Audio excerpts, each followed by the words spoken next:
Odhiambo makare nyakora Ramogi Juang kamora mora maintiere ageno ningeso mari obedo yo makare kawuono mainchienga tarik 2 dwe mar 11 higa mar 2024. Waiko ni weche mathoth matimore pacho ka ahinya to ikinde makoro nitiere jomo opogore ahinya to jotend kanise mawuok oko ka gikwedo nek mag mine makoro osebedo katimore e pacho kae. Mago kachiel kod mamoko mathoth nyakora Ramogi Juang waiko ni odiochieng' makawuono to mokwongo yud thuond weche mawamiyo pek. Nobody has the power to take away the life that is God-given. We therefore want to speak on defense of every human life in this country and ask the people who are charged with the responsibilities of protecting the lives of the Kenyan people to do their work properly. Jodolo mapachoka kwedo medruok nek mine e sama miyo moro negi Kasarani ka ringre miyo machielo okwany Lang'ata. We are on top of things and all arrangements are in place. For the last 3 weeks, I think the issues that have been going around in Kisumu have gone down. Jotelo e kaunti ma Kisumu loso chenro mag jiwa rita mosenjaure e bomano kuom kinde malacha. Siwezi kuwa na family kwa sababu hiyo sita haianza saa hii, ilianza kitambo sana. Mwanamke amenisumbua kitambo sana. Dichu moro korodong kauda kawinyo e wiyien tok jaherane lal kod omenda mag lope maromo eka 3.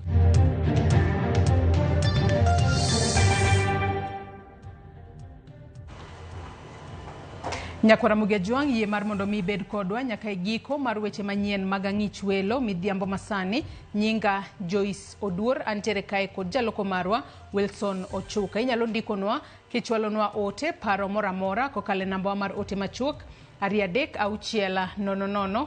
Mbui mara mar Facebook ibiro yudowa achiel kachiel Ramogi TV X @Ramogi TV. An bende nyalo ndikona kokale Facebook page mara ibiro yuda Joyce Odur. Mbui mara mar X ibiro yuda @JoyceOdur_. Kawachako ni kinde ma arita kwe medorochore e kuonde dak mopogore e kaunti ma Kisumu. Jotelo mag kaunti kod tend obila koro romo mar lalruok ewi kaka inyalo rid arita e kaunti no. Kendo tieko monja mag oganda ma kinde ka kinde osebedo kadhi nyime. Millicent Adhiambo miyo waler mathoth. Kuom kinde sani, yuak makagi kacha ewi rochruok mar arita pod mienjo e kaunti ma Kisumu. Oganda imonjo piny maro monj maweyogi kod hinyruoge mopogore kama moko to chwela longi magi kokalo kuom monj makamago. Security ma Kisumu rach kabisa kendo sani ji nega oyaye to jotendo ok tim gimoro amora. Wan kod insecurity marach zaidi. Inego dhano tho okinyi kod odhiambo, okinyi madhi tich nyaka yud ka ng'ato negi. Ukiamka asubuhi watu naolewa. Kwa maana hata kuna chakula hii majenzi nakula. Benegi yango ni sani kata mana weche ohala orochore nikech chuno nyaka gilor chon gidog pacho ka mudho pok odonjo kaka yorno mar kwepo monje lwet jomaundu masani ohonore mayo kendo nego ji ahoyaye. Sani Kisumu ka ok nyal ringo otieno kiringo to ina ng'ama kwanya kamoro no me in ng'ama osetho. Sasa hata sisi yuko kwa kafi huko karibu na Utongolo. Kafiu.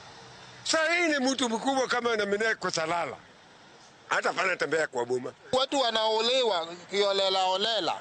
Ukitembea saa 2 saa 1:30 unapigwa kichwa na chuma. Wengi wamekufa. Jodak mawuok gwenge mopogore e kaunti ma Kisumu koro medo dengo ne sirikal mondo ne kaka weche arita e kaunti no inyalo jiw ni mar weche njore mamedo dhi nyime koro medo kelo ne giluoro mokalo e ngimagi. Atmabro kao kuma kiture kindikio siasa mar interior ong'e maber kendo ong'i malong'o wa security mantiere area ma Kisumu karkani. Tunataka wenye wamesimamia ulinzi ya ndani wajaribu sana. Wajambazi wasizidi kuua watu, watamaliza watu. Anjo Kisumu wakwayo ni mondo security obie Kisumu. Kalore kod kaka weche arita medo rochore kendo oganda medo tho. Apisas mag arita kod moko kuom jotend county kod telnegi kod jaod bura ma Kisumu Central Joshua Oron ne obago romo mar somore paro ewi kaka arita inyalo jiw e county ma Kisumu. Gigo mancho timore Milimani, richo gino manyo timore e Jumbo gin gigo maricho, gigo matimore Manyata kata matimore Nyalenda gin gigo maricho. Twawacho gi duol mamalo ni ok wabiyie jogo matin oketh ne jogo mang'eny e Kisumu. Oron ne osingo mar biro neno ni gitiyo machiegni kod obila e rido arita kaachiel kod siro apisas go kod gigo madwarore mondo chenro mag timo apedha mar kolo oko jomaundu kuonde ma gipondoe odhi kare. Awinjora gi jotelogi nabiro ng'iyo kaka nyalo konyogi e yore mag rito kwe. Kama gionge manyonge wabiro ng'iyo kaka wanyalo yudo manyonge mondo okonygi wuotho gotieno. E kinde ma jalup County Commissioner ma Kisumu Central Langat Bosek singo mar tiyo machiegni gi tend county eneno ni girido arita ma Kisumu, gikwayo jodong gweng' bende mondo okonygi e chiwo lipode mag njore kod jonjore ma gichich godo e kor gwenge. Kaka jogo modak Kisumu ni security wachakore kodwa ma kineno ka gimoro dhi marach tichung' tiwuo idhi ka police iwacho ni madhi nyime ng'ane marach. We want to assure members of the public is that we are on top of things and all arrangements are in place. Our officers have been able to carry out intelligence-led operations, which has assisted us in getting some of the criminals. Millicent Adhiambo, Ramogi TV, Kisumu County. Obila ma Nairobi timo apedha ne jago moro ma itudo gi nek mar nyadendi moro ma ichich ni en jaherane bang' chuoe kod pala e kar dak ma Kasarani otieno manyoro e boma ma Nairobi. Nondo bendo imeda timo tok kwanyo ringre miyo moro kowiti Lang'ata. Ma timore katend kanisni bende koro golo kwayo ne sirikala mondo keto kenge duto mag geng'o nek mar joma mine ma medore piny maru. Jafambo marwa Cynthia Onyango miyo waler. Ndalo ang'wen kende bang' jalup jatend obila Eliud Lagat yango ni mine maromo 97 osenegi pacho ka e thuolo mar dweche 3 kende. Tend kanisa onyiso buok kod kuyo margi medruok mar nek joma mine e pacho ka. Watched with a lot of disappointment many people being killed in this country, especially the women, and we are very, very disappointed. As a church, we stand for life, and we believe strongly that God gives life, and nobody has the power to take away the life that is God given. Matimore thuolo machuok bang' miyo moro ma hike nitiere diere negi kawuono kod jal ma ichich ni jaherane e kar dak ma Kasarani kafuoni mar ringre mar ng'ama miyo bende nyeo kwanye bath apaya ma Lang'ata kachalo ka gima odang' kendo ochwaki.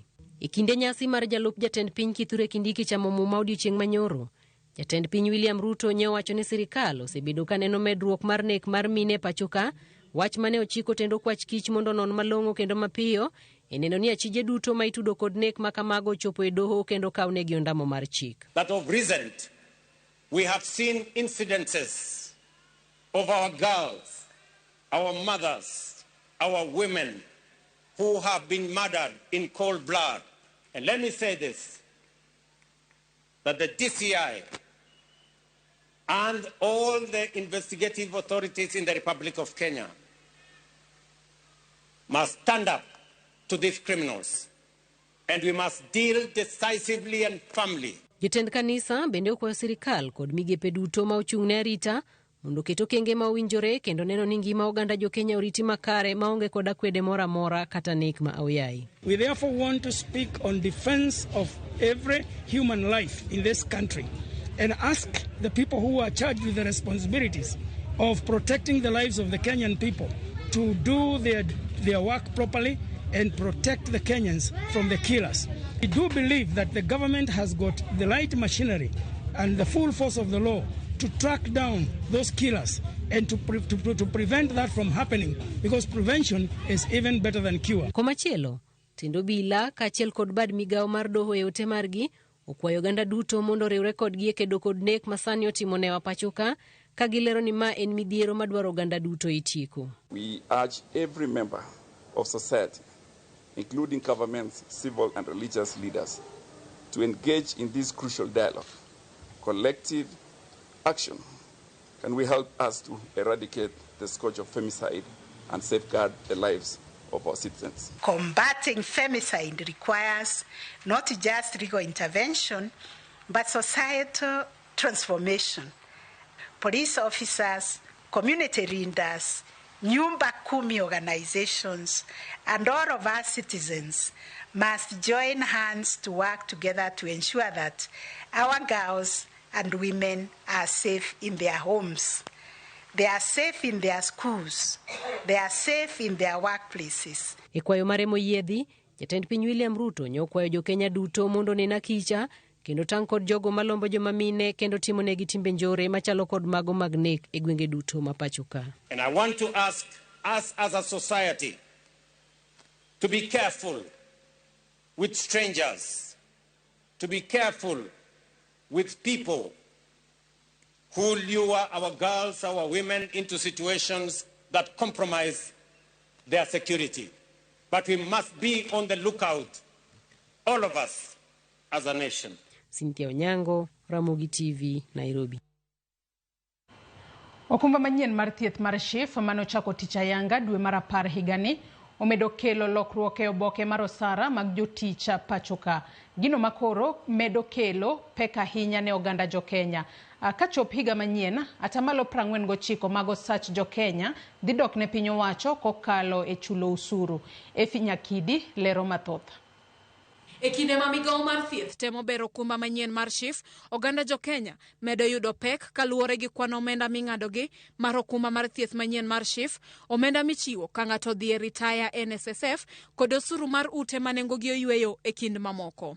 Ei okumba machon mar NHIF, oganda jo Kenya ne chulo chakre shillings 500 nyaka shillings 1,700 e dwe ka dwe, kata 6,000 nyaka 20,400 e higa ka higa kaluwore gi yuto mari. Ei okumba manyien mar SHIF, oganda jo Kenya chulo chakre shillings 550 nyaka shillings 27,500 e dwe ka dwe kaluwore gi osara mari. Ne jal ma osara mare romo shillings 20,000 e dwe, ing'ado shillings 550 mar SHIF. Ne jal ma yuto mare romo shillings 50,000, ing'ado shillings 1,375. Ng'ama yuto mare romo shillings 1,500, ing'ado shillings 13,750. Ka jal ma yuto mare romo $1 million, ing'ado shillings 27,500. E dwe mar 10 higa 2022, oganda jo Kenya ne chulo shillings 200 mar omenda michiwo ka ng'ato dhi e ritaya kata NSSF kipimo gi shillings 2,160 mar higani. E okumba machon mar thieth mar NHIF, oganda jo Kenya ne chulo chakre shillings 500 nyaka shillings 1,700, makoro bedo gi medruok mar atamalo 2.75, manyiso ni oganda jo Kenya biro chulo chakre shillings 550 nyaka shillings 27,500 kaluwore gi yuto mar ng'ato ka ng'ato. Osuru mar ute manengogi oyweyo bende mane onge chon koro ichulo kar atamalo 1.5 ka omenda ma piny owacho ng'ado sama ochuli kaluwore gi yuto mari kata pei omedre chakre atamalo 30 nyaka 35. Ma e kaka oboke manyiso chudo mar osara mar jal mayuto mare romo shillings 50,000 e dwe higani chalo kirango gi dwe mar 10 higa 2022. E higa 2022, NSSF ne ng'ado shillings 200 kirango gi shillings 2,160 ma higani. Osuru mar ute manengogi oyweyo ne onge kendo sani ing'ado shillings 750. E okumba machon mar thieth ne ng'ado shillings 1,200 kipimo gi shillings 1,375 ming'ado e okumba manyien mar SHIF. Omenda ma piny owacho ng'ado e kinde mochuli kata pei ne en shillings 7,143 masani ing'ado shillings 6,622. Magi duto timore e kinde ma sirikal kaachiel kod piny owacho medo sundo jopiny mondo ndikre ne okumba manyien mar thieth mar SHIF. Efi Nyakidi, Ramogi TV, Nairobi. Familia mar mosenindo Willis Ayieko mane en jatij kambi mar Wells Fargo opoyo sirikal kuom kedo kendo ndhiyo achije ma itudo kod nek Willis mane okwany ringrene tarik 23 dwe mar 10 e gwenge ma Nyamninia e kaunti ma Siaya e kinde nyasi mar moko misuma kendo timo alama mar yuago Willis Ayieko. Agrio Nyango ma en owadgi Willis Ayieko maduong' oyuago min mare no kaka wuoyi mane ohero kwe kendo ne onge wach kod ng'ata. Jafambo marwa Cynthia Onyango miyo waler. Satimo alam makende mane obagi e boma Nairobi kachiel kod kaunti ma Siaya. Willis oyuage kaka wuoyi makite ne ber mipuoyo kendo ne ohero kelo kwe kinde duto e kinde kod oganda. There are many of us gentlemen, but Willis Ayieko was a fine gentleman. And if you were to count gentlemen and fine gentlemen at Willis' caliber, then they are not more than 3. They are not more than 3. We know. Willis was a fine gentleman who would never engage in any altercation that would raise tensions or that would make people feel angry or upset. When things got out of hand, he would calmly use diplomatic language to say, wawege kanyo, kata wamibura nyao, so that we don't expand or lead to tensions within the forum. Ne wakon Willis ok neg suna. Suna manyalo nego Willis, ke suna kokaito mi malaria. To Willis ok ne nyal kata nego suna. To jogo nego Willis. Bende anyuola Willis opoyo mokalo sirikal kachiel kotend kaunti ma Siaya kuom riwo lwedo kendo neno ni achije duto ma itudo kod nek mar Willis omaki kendo chopgo e doho e kinde ma owinjore. You have stood with us all this time. I don't want to speak. I have cried to an extent that I will not cry anymore, just because of 2 great men. My friend, the Governor, James Orengo, camped in Nairobi for 2 days, Kiambu Road, insisting that he wanted to know who killed Willis. These things happening, they are not for nothing. Honorable Tandi was with him. These great men were in mortuary, sitting there the whole day, a place that you couldn't be. And I'm wondering why my brother would die such a cruel, sad, inhuman death. Jatend migao mar somo e kaunti ma Siaya Dr. Edgar Otumba kachiel kod owadgi Willis maduong' Agrio Nyango to owacho ni pod gin kod penjo mathoth ahinya to ewi kit nek mane onego Willis ma giwacho ni en kit nek malit miwuoro kendo medo penjore ng'ama ne dwaro Willis mondo onegi. In my mind, I could be wrong. In my mind, whoever wanted Willis dead should not have done it the way they did it. I saw that video. For 2 minutes, I deleted it. I want that video out of my mind. You don't do that. Why do you have to maim somebody that way? I had said, and I will still say, to ask, who is this mighty man who wanted Willis dead? Anyuola mar Willis bende owacho ni gin kod lit mathoth e chunygi kata obedo ni chunogi nyaka giyie ni wuodgi mane gigeno koro osenindo. It's not well with our soul. It is not. But being a Christian and having been brought in a Christian family, we will accept. But we will still ask questions, but why? Why this innocent man? If there is heaven, Willis is there. It is not done until it is done. Don't rest. Fight it. Nyaka sani, achich mane omaki e kar dak ma Dandora Phase 4 ni etesendo bila kama moko ariyo to ne owito ngimagi e kinde rakruok e kindgi kod obila. Cynthia Onyango, Ramogi TV, Nairobi. Wamedo chwalo ote mag kuyo kachiel kod lit ne familia mar Willis Ayieko kabende wakwayo Nyasaye mar mondo mi oket chunye kamokwe. Kawadhi mbele ni bang' chamo muma kaka jalup jatend piny Kenya maradek e bwo katiba mar 2010, josiasa kod jonon siasa wacho ni ting' mapek ochomo Profesa Kithure Kindiki. Jaod bura mag Githunguri Gathoni wa Mushomba kod jagoro maduong' mar Jubilee Jeremiah Kioni wacho ni ting' mokwongo mar Profesa Kindiki en riwo jotelo kod oganda jomasawa kendo yudo sir margi. Kaka jafambo marwa mar siasa Chris Owino kolonwa, jotelogo bende nigi luoro ni Profesa Kindiki dhi bedo jalup jatend piny maonge kod duol maduong' e sirikal nikech oonge kod mbi mar siasa.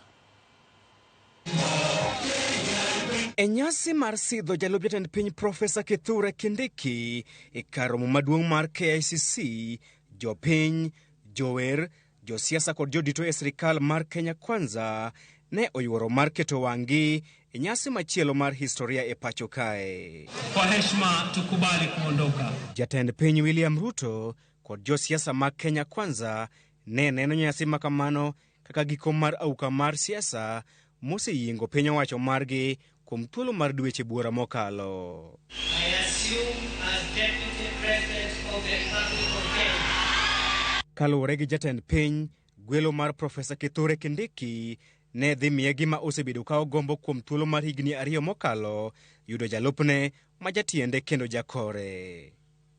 Wach makamano osenyuolo paro mathoth ka moko kuom josiasa neno ni William Ruto ne ogwelo Profesa Kithure Kindiki nikech en jatelo maonge kod chung' motegno ma ok nyalo kawo chung' mopogre kode ka weche tek. Tij Deputy President ok en siemo wang' ker kata pingo ker. Mano tijwa kaka jo minority ei bunge kata opposition outside bunge. Mano tiju kaka jo media wacho gik madhi marach gi siemo wang' obed ker, obed mbunge, obed governor. Tij Deputy President en winjruok gi President e yo minyalo konygo Kenya to bas okonyo Kenya. Koneno ka gimoro dhi marach to kuodho ne ker, oko bigo oko nogogo koko. Emomiyo dwaro ng'amo bolre ok ng'ama jakoko. I mean, you can already see what Kindiki is going to give him. When we complained of killings during the Azimio and Gen Z, he was 0 by mouth, nil by mouth. He cannot see no evil, say no evil, nothing, 0. That is the Kindiki who has gone now to occupy the second highest land. That is what Ruto is looking for. Mtu anasema amefika. Sumameni. I feel that removing Gachagua and putting Kindiki was not specifically the process of getting a real deputy. It was a process of dividing the mountain. The president himself, if really he wanted a good deputy, he had the best, because he chose him against the MPs that originally wanted Kindiki. Ong'wengo machielo ma uliero ewi tend Profesa Kithure Kindiki en yudo sir mar oganda kod jotelo mag masawa, ahinya to masawa ma imbo ma osebedo e tok jalup jatend piny machon Rigathi Gachagua. Nitiere luoro mopogore kod jolup jatend piny mokalo, Profesa Kithure Kindiki onge kod mbi mapek mar siasa, gino manyalo kete kama poth kendo mae duol e sirikal. Kindiki comes on board as just a loyal person who is unlikely to question his boss. And that is what William is looking for. Remember, when Moi was looking for this kind of individuals, he went to the universities to look for professors. Kaeda akachukua Professor Saitoti. He started working with the university professors. Kwa hivyo he's working with the best in the community, and then he turns them to become the worst sycophants. That is exactly what Ruto is trying to do. Bet ni ingiji konyo kidhi e yiero. Podo kwa dhi e yiero sani. Emomiyo kochuno ni nyaka yier ng'ama nigi mbi kata gi ji. Mano ibro ng'i kakurwa chopo 2027. Mar ariyo, hie Kenya kae kiseng'iyo jolup ker mosetiyo maber, gin jogo mokosebet gi joma luwogi mang'eny. Gin jogo mo obolre to yiere ne tich gi luwo jatendgi.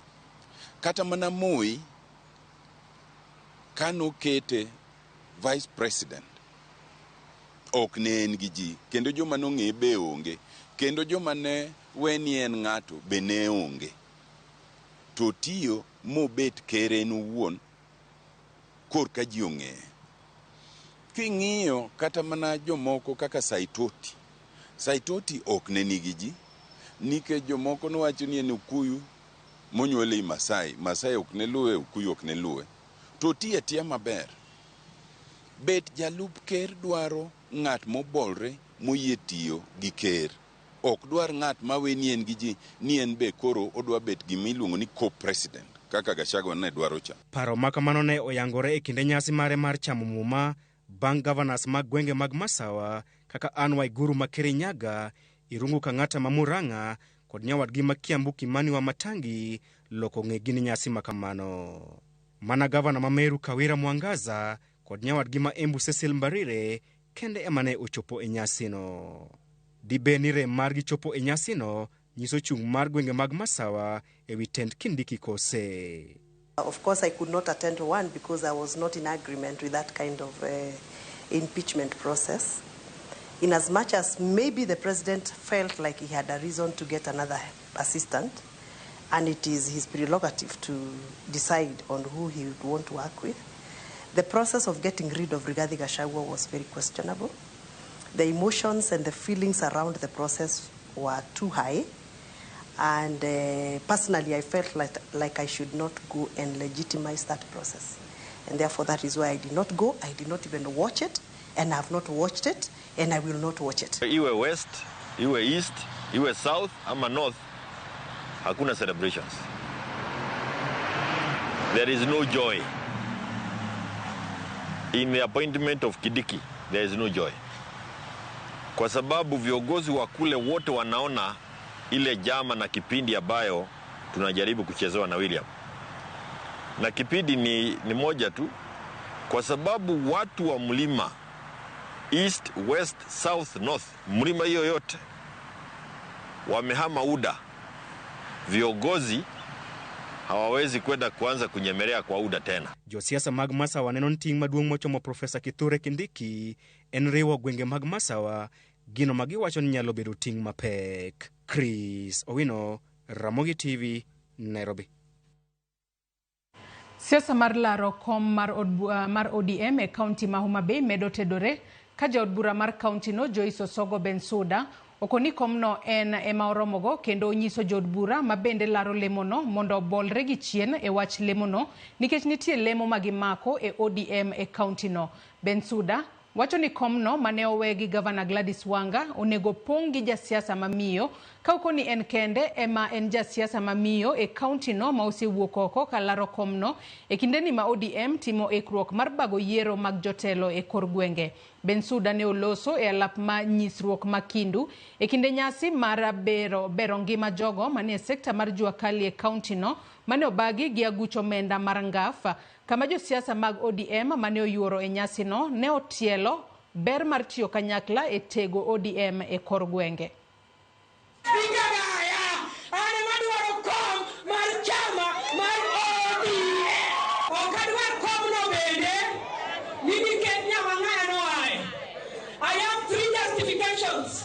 Number one, come in.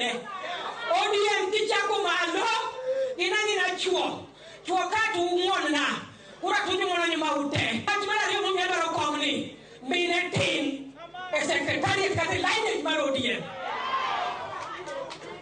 Wachimala gate. Ano kadwa komni ket makomiyo. Jok madwaro kombegi. Yuara kata wuon mamanika. Ene patron mar ODM Karachuo.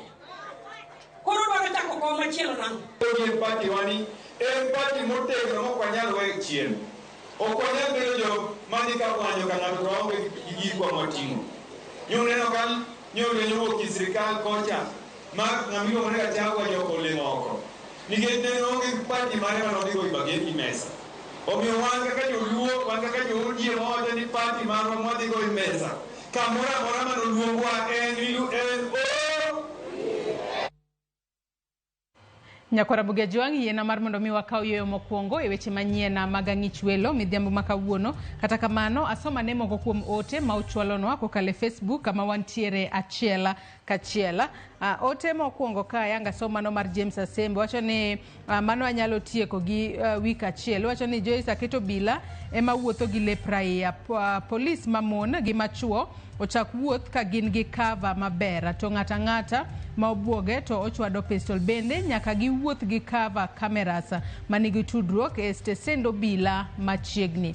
Ote machielo mar Clarif Deno wacho ka ni Deno wuod Nyajimo wacho ni onenowa e yo makare. Wacho ka ni mon chendo okebeno ringo dhi e wi yien koparo gima dhako otimone. Jona Pidi bende wacho ni Joyce aneni makare komarok jalup ker Rigathi loso malet ahinya but Nyasaye nitiere. Ote machielo Injinia Rajo Toyo bende wacho nonenowa ka entiere Uyoma ka Gwardala. Engineer Lazaro Kanyamboko wacho ni dhano wito family values omiyo cases mag femicide is in the increase. Otherwise Gashagwa yuagore. Nyakwara Bugia Juang med bedo kodwa ka ichwalonwa ote ka achiel kod paro moramora kotudore kod weche wa manyiena mag ang'ich welo. Wakawuoyo madundo gi sani bang'e taduoga dhi mbele kik idhi mabor.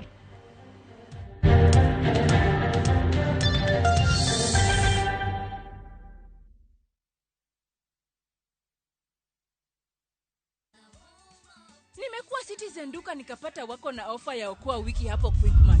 For only 442 shillings. Nimeweza kupata yawa mkate at only 79 shillings. Na masiwa je at 45 bob. Na sababu wa Kenya tunapenda ugali. Nimepata unga at only 89 shillings. Na mchele ya pisori je hiyo pia iko at 189 shillings a kg.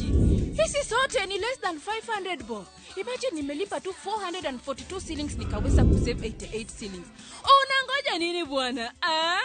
Okoa wiki na Citizen duka. Piga *487*5#. Chagua Quickmart, then chagua okoa wiki. Lipa na utapata message ya kwenda kuchukua package yako kwa Citizen duka counter ya any Quickmart supermarket karibu na wewe.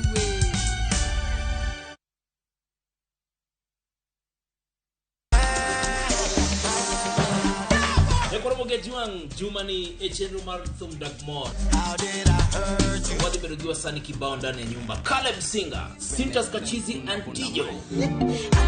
Ina dikrimbili za usani. For a once and two yani chiki wadi berugi DJ Racy. Boom! Mimi si mtu wa politics.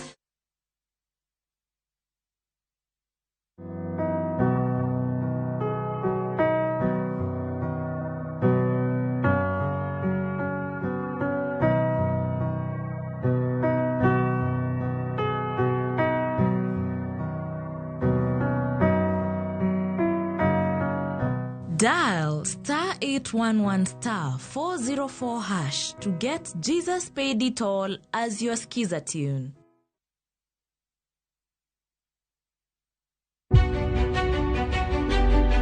Chakre kinde mosekalo nyaka e chuny ngima ma pile ka pile. Tiprosa dawa iwacho neria marach kendi dwa hewe kendi riambo moingo dawi. Wuoth kodwa sama wanono sigendni mabeyo mag gwengewa.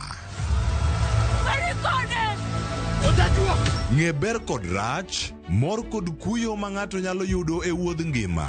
Asai mama. Nasi kwiri ni okan mama ukiche kilunga gi nying noero. Mama nyisi. Riuri kodwa mondo wane sinema mabeyo ahinya ma owinjore wawinj kendo wamorgo. Kendi ng'eno wono sipi mabeyo. Lakini nitie kuma kete mani. Winam Cinema. Jumapil, saa 2:15 otieno kod saa 4 otieno. Kik bai.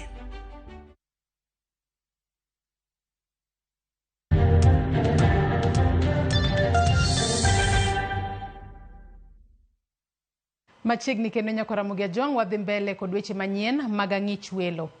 Jago moro ma jahigni 48 mawuok e gwenge ma Kathiani, kaunti ma Machakos, osejote wi yien kuom higa achiel koro bang' nyadendi Mary Ndonda ma bende ne en jaherane to mong'wech kod pesa mane giuso godo lo kendo weye gi lwete nono gino momiyo koro dak ka winyo. Nthuli wacho ni miyono noweye kendo noyudo jahera machielo ma bende wacho ni joherago koro luwo ngimagi. Jafambo marwa Linet Undi miyowa mathoth. Piny karu to rugi mare e kar chung'od bura makadhiani kaunti ma Machakos oruna Joseph Nthuli Ataro kendo weye kodak e wiyien kuom higa achiel sani bang' wito lope mar heka 3 ne manen jaherane ma bende noweye ne dichuo machielo. Joseph miyowa sigana mar achiedh nade mosekadhe bang' wito tije e higni machuok mokalo. Kuna eka 3 silienda na huyo mwanamke nyumbani. Si alikuwa mbuloka. Huyu akanitanganya hapa, kuna mahali barabara ilienda mbaya, mambo ya sapea, kunitanganya na akashikana na mwenye nilihusia. Na hiyo samba ni eka 3, hata saa hii tukienda unapata mahali, na akaenda akanunua nyingine Mugwani. Kata mana bang' Joseph Nthuli yudo tich machielo, owacho ni nondonjne kod ketho mar pango mar kwalo silinda mar gas mar kama otiye kaka jater gas. Bang'e nomake kendo lorne tesendo bila, eka bang'e noweye thuolo. Nataka kondeina ya mwenyewe iluti mahali iko, mahali ilikuwa, na mwenyewe ndio nimuite akuja aone mahali yake, na kioski iluti uswe mahali iko, na ile kitu ilifanya ipudutwe, ifuatiliwe kutoka hapo, na ile wisi iliendelea hapa ndio niwekelewe, nitakuwa naeleza ukweli. Jodak makadhiani bende wacho ni chal makamano noweyo Joseph ka onge geno kendo miye tuo mar obwongo. Huyu mjamani namjua kitambo, iko na miaka karibu 6 vile nikimwona akilala kwa hii mti, lakini anasunguka hapa kama iko na wazimu, lakini si wazimu ile ya kawaida, ni wazimu ingine ya kuipandikia. Na muonanga saa zingine anakuja, anatoa kamba, anateremka nayo, saa zingine anapanda tu, anaenda akishika hizo nini zake hizo za mti. Joseph wacho ni owito geno mar bedo kod familia kendo geno modong' godo en mar jotewien kaka winyo. Ochayo jotend gwenge kuom jwang'e kendo odwaro mondo oyud ratiro mare. Nilisema siwezi kuwa na family kwa sababu hiyo sita haianza saa hii, ilianza kitambo sana. Mwanamke amenisumbua kitambo sana. Wakati chifu alilipwa na hao watu alikuja akaingia serikali. Na wakati aliingia serikali, hata serikali ilikuja kusangaa sana ikisikia nikiongea mambo ya samba, na chifu alikuja akatangana serikali, akaingia wakubwa, na akaingia wakubwa wote. Na sasa ukiingia wakubwa hawawezi kuja kuniuliza sababu umewaingia, mimi ni kama mbaya. Linet Undi, Ramogi TV.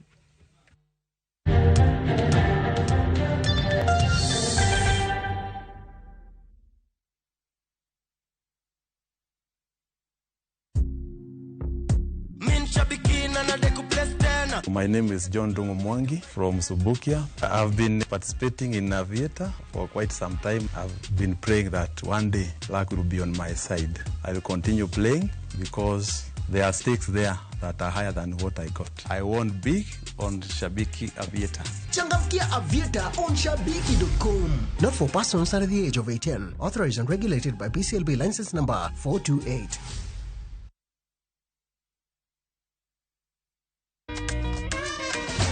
Some things huwa hazichange. Kama ile family recipe auntie alipewa na shush. Kama kujenga mwili na kuharibu jina. Wacha kujaza chakula kwa mdomo, hakuna mahali kinaenda. Kama kulisha our favorites kwanza.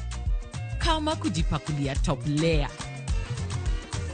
And welcome to Pecan Arena. Na kama ladha tamu ya chakula kilichoandaliwa na Rina vegetable oil. Now, some things huwa hazichange. Rina, 30 years, the story's tamu.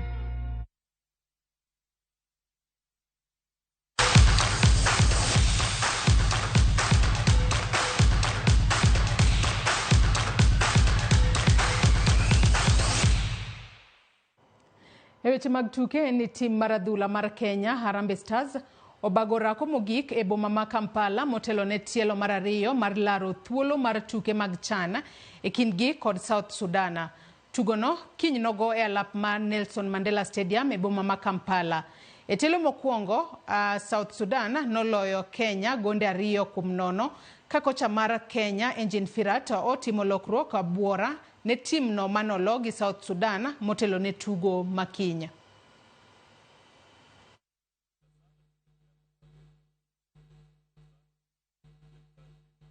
wachezaji wamekaa wageni, alafu kitu imetusaidia pia ni that wachezaji wamekuja wageni ni kuwa tushaicheza pamoja nao kwa club level na international level at some point.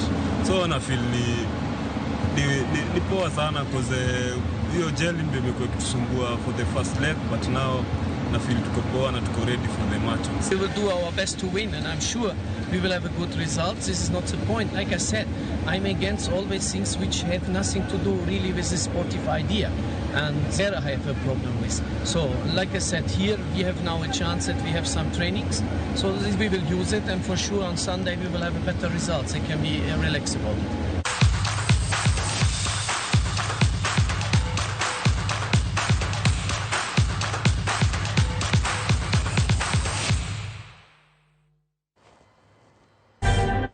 Nyakora Ramogi Jwangi kanye mwachopo gode giko mar weche manyien mag ang'ich welo odhiambo masani. Asoma nimo kukum ote ma uchwalonwa ing'isa kaini good evening Joyce aneno news ka anseme Pith Kochiel. Iwacho ni insecurity of Kisumu County is rampant, not only in town but even villages.